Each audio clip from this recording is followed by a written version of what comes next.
রাত তখন 2:30। শহরের ব্যস্ততা ঘুমে বিভোর।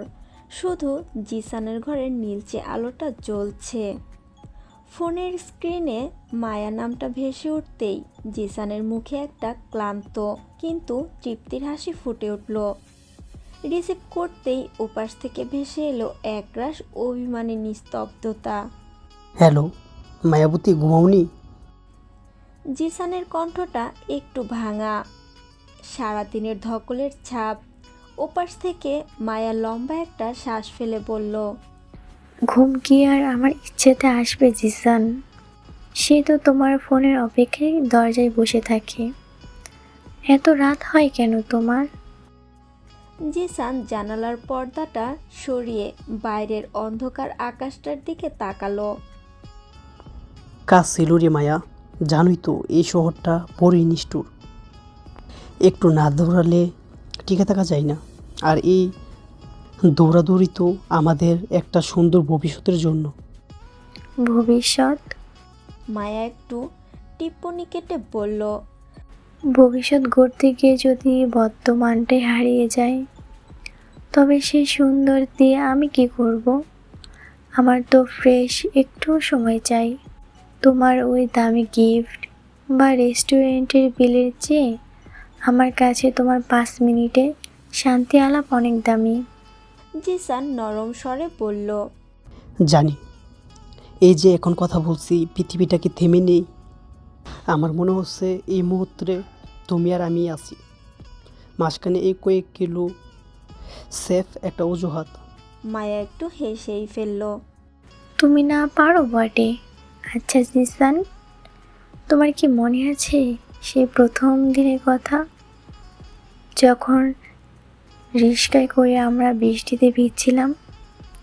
তুমি নিজের ছাতাটা আমার দিকে ধরে রেখেছিলে আর তোমার বাম কাঠটা পুরো ভিজে গিয়েছিল। মনে থাকবে না কেন? জিসান স্মৃতির পাতায় ডুব দিল। সেদিন তোমার কাজল লেপটিয়ে একাকার হয়ে গেছিল, কিন্তু আমার মনে হয়েছিল পৃথিবীর সবটুকু মায়া ওই চোখ দুটোতে এসে বের করেছিল। সেই থেকেই তোর নামটা মায়া রাখলাম। মায়া লজ্জিত হয়ে ওপাশ থেকে বলল, থামো তো, অনেক হয়েছে। এখন বলো, ডিনার করেছো নাকি আজও শুধু কফি খেয়ে পার করে দিলে? জিসান একটু ধরা খেয়ে কাচুমাচু হয়ে বলল, এই আসলে কাজের চাপে। আমি জানতাম। মায়ার কণ্ঠে এবার শাসনের সুর।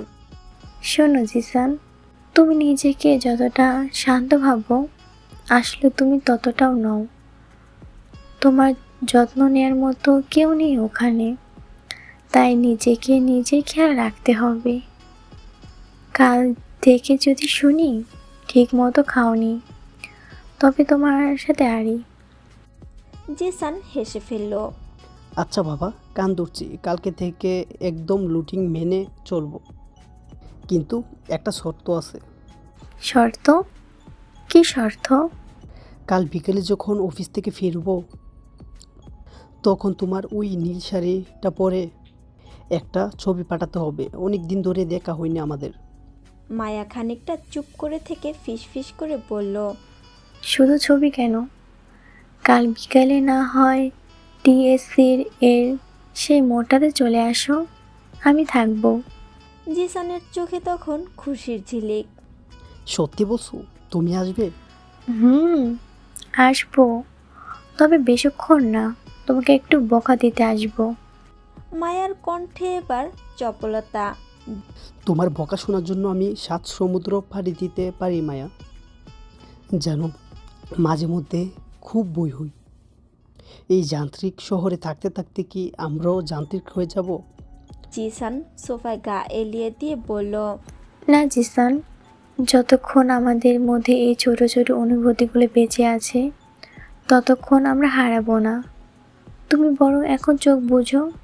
আমি গান গাইছি না, কিন্তু আমার অস্তিত্ব তোমার চারিপাশে আছে, এটা ভেবে ঘুমিয়ে পড়ো। মায়া আশ্বস্ত করে বলল। জিসান চোখ বন্ধ করলো। ফোনের ওপাশে মায়ার নিঃশ্বাসের শব্দ শোনা যাচ্ছে।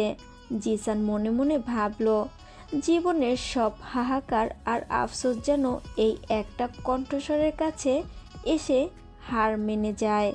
মায়া, বলো। খুব ভালোবাসি রে। ওপাশ থেকে মায়া শান্ত গলায় উত্তর দিল। আমি জানি, এবার ঘুমাও, কাল দেখা হচ্ছে, বাই। ফোনটা তখনও কানে ধরা, লাইনটা কাটেনি।